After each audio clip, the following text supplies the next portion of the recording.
Welcome back to another explainer. We're jumping right in today because we are going to dive into a highly effective, frankly game-changing strategy to completely transform playtime in your home. Let's unlock deeper play and development with the toy rotation system. Let me ask you, does your playroom look like a toy explosion? You know the exact feeling. You walk into a room and it is literally wall-to-wall plastic, blocks, and stuffed animals. It's a massive pain point so many parents and caregivers face daily. And the wild thing is, despite having all these options, children frequently look bored or overwhelmed. They just bounce from one thing to the next, struggling to sustain any independent play. Which leads us directly into this incredibly frustrating cycle mapped out here. It starts with the arrival of a new toy. There's that initial burst of excitement, but then, almost as quickly as they get it, the quick boredom sets in. The toy gets dropped on the floor, forgotten, and ultimately just becomes more clutter. It's a loop that creates a ton of stress for the adults and serious overstimulation for the kids. Okay, let's dive into this. The solution? The toy rotation system. Let's compare the methodologies here. The old way is exactly what causes the explosion, having all toys available all the time. That leads to visual and cognitive overload. The new way, however, relies on a carefully curated active set. What's really interesting about this is the emphasis on the novelty factor. By deliberately limiting what is available, you literally change how a child perceives their environment. Maintaining that novelty comes down to the rotation rule. It's elegantly simple. Every 2 weeks, you swap out 2 to 3 items from your active set with items you've kept in storage. You aren't throwing anything away, you are just giving them a rest. Because when a toy returns, a child's brain genuinely treats it as novel again, which sparks entirely new ways of playing with it. Let's look at the science of less. I want to assure you, this isn't just some parenting fad. It's a scientifically backed developmental tool. This quote summarizes the core finding perfectly.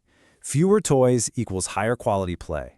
This comes directly from a 2018 study published in the journal Infant Behavior and Development by Dodge and colleagues.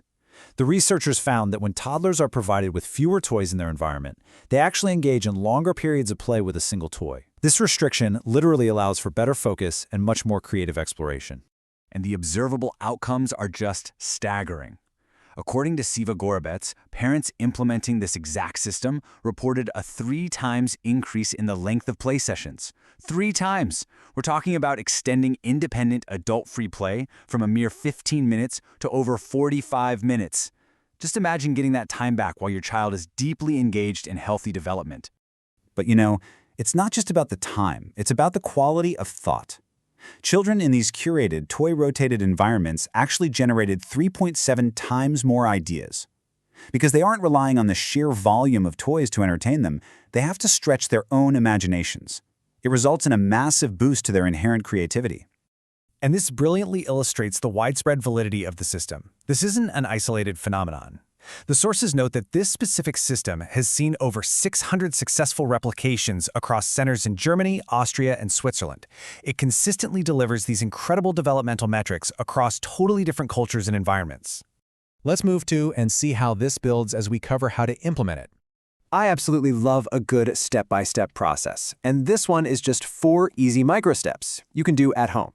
First, you've got to gather every single toy into one central location. Yes, make a giant pile. Second, categorize and curate. You want to select a small active set of just 4 to 6 toys. A really great tip here is to pick toys that serve different developmental areas. So grab something for cognitive play, something for social-emotional play, and maybe something physical. Third, store the rest away. And fourth, put it on your calendar to rotate 2 to 3 of those items every 2 weeks. Easy. Oh, and here is a crucial pro tip.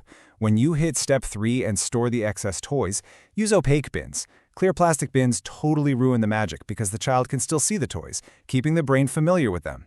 Out-of-sight storage is absolutely required for the novelty trick to actually work when you finally bring the toy back out.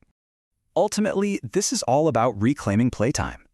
To wrap our heads around the massive return on investment for what is essentially a 15-minute weekend task, let's quickly review these holistic benefits.